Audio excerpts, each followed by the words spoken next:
예, 4월 총선 3주 정도 시간이 지났는데 당선인들에게는 국회 입성을 준비하는 시간일 테고 또 아쉽게 고배를 마신 낙선인에게도 다시 재정비하는 시간이 되고 있을 겁니다. 연제구에 출마했던 부산 유일의 진보정당 후보였던 노정현 후보가 비록 낙선했지만 지역 밀착 정치를 꽃피우겠다는 포부를 밝혔습니다. 진보당 노정현 부산시당 위원장 저희 스튜디오에 모셨습니다. 예, 어서 오십시오. 예, 안녕하십니까? 아유, 정말 고생 많으셨습니다. 네. 많은 분들이 지켜봤고 또 전국적으로도 사실 화제였던 지역구이기 때문에 어떻습니까? 선거 치른 후에 시간 어떻게 보내셨는지부터 좀 들어보죠. 예, 지난 주말까지 약 3주간 지역 주민들께 낙선 인사를 계속했습니다. 예. 정말 많은 분들이 손잡아 주시고 안아주시고 특히 우시는 분들이 정말 그래요? 많으셨습니다. 안타깝다고. 그리고 지역에 이사 가지 않고 있을 테니까 꼭 네. 다시 도전해달라는 말씀에 용기를 받고 있고요. 뭐 공직자냐 아니냐 하는 것이 차이는 나지만 네. 지역 사랑, 지역 발전에 대한 마음은 다르지 않기 때문에 선거 시기에 약속했던 공약들 하나씩 이행하기 위해서 지금 구체적 계획을 세우고 있습니다. 선거 결과와 상관없이 그럼요. 목표로 했던 것들, 또 약속했던 것들 주민들이 지켜보고 있지 않겠습니까? 네, 맞습니다. 위원장께서 출마했던 지역구에서 기적이다, 뭐 이변이다, 이게 사실은 이제 여론조사에서 나온 결과 때문에 네. 설마 정말 이렇게 되나라고 기대감이 정말 컸었는데 결과와 상관없이 이럴 때 정말 졌지만 잘 싸웠다 평가를 내린 것 같습니다. 이런 평가 어떻게 좀 보시는지. 네, 좋게 평가해 주셔서 정말 감사합니다. 주민들께서는 이번 단일화 경선에서 야권 단일 후보로 노정현을 선택해 주시면서 윤 정권 심판의 돌풍을 일으켜 주셨고 실제로 선거 결과에서도 45.58%라는 부산 지역 야권 후보들 평균을 상회하는 높은 결집을 보여주셨습니다. 네네. 비록 낙선을 했지만 연합 정치의 효능감과 진보 정치의 가능성을 확인할 수 있는 선거로 저희도 평가하고 있습니다. 그렇군요. 전국적으로는 뭐 민주당의 압도적인 승리, 야당의 승리라고 하지만 부산은 전혀 아니었습니다. 오히려 지난 총선보다도 이제 못한 결과, 민주당 진보정당 입장에서는 그랬을 텐데 그 중에 하나가 이제 연제구예요. 한석을 참 아쉽게도 잃었다는 평가들을 많이 하고 있는데 본선에서 이 총선 당일날 이 지역구민들의 선택 어떻게 좀 분석을 하고 계십니까? 예, 우선은 꼭 좀 짚고 넘어가야 할 점이 있다고 생각하는데요. 예.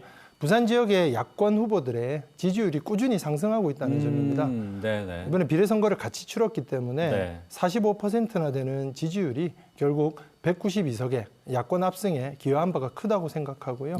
이후 정치 변화를 이끌어갈 수 있는 토대가 마련되었다고 저희는 보고 있습니다.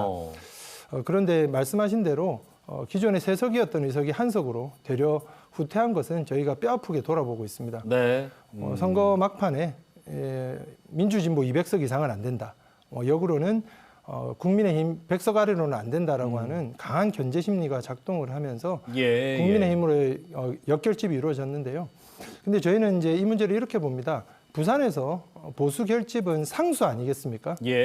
이런 결집을 이겨나갈 수 있는, 뚫고 나갈 수 있는 민주진보 진영의 뿌리가 넓고 깊지 못했다. 이 점을 뼈아프게 보고 있고 저희가 극복해 나가야 한다고 생각합니다. 방금 말씀하신 대로 이 진보당 단일 후보가 화제였다는 것은 반대로 그만큼 보수 텃밭인 부산이라는 것을 다시 한번 보여주는 뭐 방증이 아닌가라는 생각이 드는데 그럼에도 결과와 상관없이 소수당이 설 자리 제3지대 이 양당 구도를 깨부술 그 고민은 계속해야 되지 않겠습니까? 네, 맞습니다. 앞서 잠깐 뭐 위원장께서 말씀하셨지만 진보당의 가능성 바탕 의견들이 많습니다. 한 말씀 좀 들어보고 싶은데요. 네, 그 진보당 노정현이 야권 단일 후보로 선정되었다는 것 자체가 저는 다당제 정치 개혁을 바라는 우리 국민들의 민심 그리고 이제 당이 아니라 인물과 정책으로 공직자를 선출하는 표심의 변화를 보여주는 상징적인 사건이었다고 생각합니다. 그래서 제가 이번 선거에서 가장 많이 들었던 이야기가 뭐냐면 도대체 어디에 있었습니까? 이렇게 오랜 기간 동안 지역에서 노력하고 계신지 몰라서 미안하다. 몰랐었다. 이 얘기인 그리고 거죠. 눈여겨보고 앞으로 지지하겠다는 말씀 많이 해주셨는데요. 큰 당에도 훌륭한 정치인분들 많으십니다. 그런데 진보 정치에도 지역 깊숙이 들어가서 뿌리를 내리고 바닥 민심의 지지를 받고 계시는 훌륭한 정치인들이 많으시거든요. 그런데 큰 선거에서는 기회가 많이 없었습니다. 이번 저의 사례처럼 연합 정치의 틀에서나 또는 선거제도 개혁을 통해서 예. 우리 숨은 보석들이 이 공직으로 진출할 수 있는 등용문이 넓어지기를 바라는 마음입니다. 그렇기 때문에 이 단일화 경선에서 이 진보 쪽의 단일화 과정에서 민주당 후보를 이긴 것만으로도 그 자체가 성과라는 평가들도 따르고 있더라고요. 지난주에 민생정치, 지역 밀착 정치로 새 바람을 일으키겠다 이렇게 발표를 했습니다. 진보당이 주관한 지역구 정치 어떻게 우리가 좀 봐야 되는지요? 예, 우리 주민들께서는 국가 전체를 위한 담론도 중요하지만 당장에 이 버거운 우리 서민들의 삶을 돌볼 정치가 필요하다고 말씀들을 많이 하십니다. 예. 그래서 진보당의 지역 밀착 민생 정치에 관심을 많이 가지고 계시는데요. 일례로 저희가 가계부채로 고통받는 분들을 위해서 채무 조정을 도와드리는 민생 상담, 채무 상담을 계속하고 있습니다. 네, 네. 지금 1년도 되지 않아서 600건 가까이 상담을 했고요. 예. 300건 가까이 지금 솔루션을 제공해서 정말 새 삶을 살고 계시는 분들이 많이 계십니다.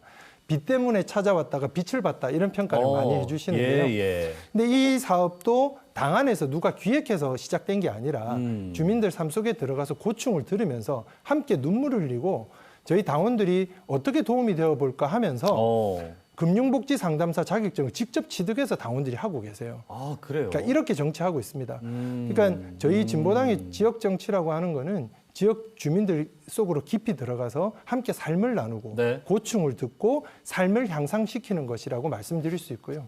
중요한 부분이네요. 그 정치라는 직접 당사자가 아니고 네. 당원임에도 네. 이 진보 정치에 힘을 실어주기 위해서 맞습니다. 그렇게 노력하는 예. 스스로 그런 의사를 맞습니다. 밝히신 건가요? 대단합니다. 그래서 저희가 이런 예. 정치를 1년 365일 부산 전역에서 행해지도록 해보겠다는 포부를 밝힌 겁니다. 알겠습니다.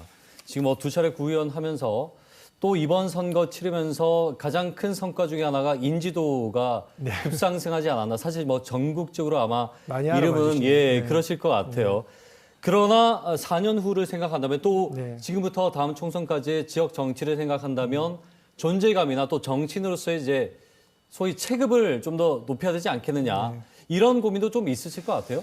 예, 이번 총선은 정치인 저에게 있어서도 상당히 전환적인 선거였다고 말씀드릴 수 있고요.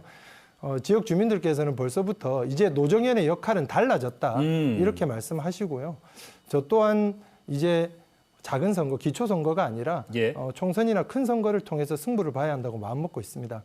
그런데 개인기로는 한계가 있고 그리고 여전히 진보당이 점수를 좀 더 따야 되지 않겠습니까? 그리고 지역에 뿌리도 내려야 되고 저는 이제 체급을 높이는 고민보다는 2년 뒤에 있을 지방선거에 주목하고 있습니다. 진보당에 권력을 맡겨도 되겠다, 일시켜도 되겠다라는 주민들 말씀이 나오실 수 있도록 지방 공직자들이 대거 진출할 수 있도록 하고 역할을 할 수 있도록 제가 교두보 역할을 하고 또 선봉장으로서 이 결과를 만들어내는 데 집중할 생각입니다. 그렇군요. 자, 원래 이제 진보정당이 원내 진출한 20년.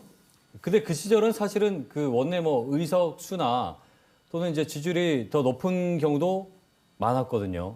이번에 열심히 잘 싸워줬습니다만 전국적인 결과를 놓고 봤을 때는 진보정치 또 소수정당 제3지대의 붕괴, 위기란 말들이 나오고 있습니다. 진보 정당으로서의 역할 어떻게 좀 우리가 기대를 하고 또 바라면 될까요? 예, 2004년에 원내 진출할 때 10석이었는데요. 20년 지난 지금 3석이니까 위기라는 평가가 저는 과하지는 않다고 생각합니다. 다만 이번 총선을 치르면서 진보당은 진보 정치의 제도약을 위한 단초를 마련했다고 감히 말씀드립니다. 양당의 거대함을 먼저 보는 것이 아니라 우리의 부족함을 먼저 살피고 우리의 차별성과 선명성을 주지 못하는 두려움보다 민심을 잃는 두려움을 먼저 헤아려 보는 그런 해안이 필요하다고 생각하고요.